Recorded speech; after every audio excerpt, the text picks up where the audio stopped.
কি বানাচ্ছ গো? চপ এখানে করে রেখেছি, শেপটা এখানে ভাজছি। দোকানের মতো ফুলেছে। ওই বেসনটাকে ভালো করে ফেটাতে হয়, তাই জন্য ম্যারিনেট করার সময় ভালো করে ফেটালে এরকম ভাবে ফুলে যায়। প্রথম যেই এটা করলাম, যেটা মাম্পিকে দিলাম, সেটা আরো ফুলেছিল, সেটা তোমাদেরকে দেখাতে পারিনি তাড়াহুড়োর জন্য।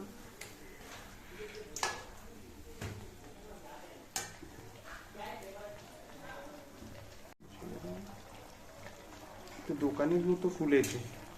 হ্যাঁ, বেসনটাকে ভালো করে ফেটালে তাহলে ফোলে সেই আলুর চপ।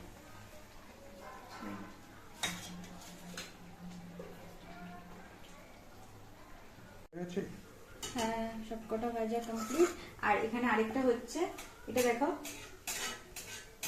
বড় করেছি, মানে আলুটা সেমই আছে, শুধু বেসনটা মানে একটু এক্সট্রা ছিল, সে কারণে বেসনটা একেবারে দিয়ে এটা একটু বড়ই হয়েছে, সব থেকে বড়।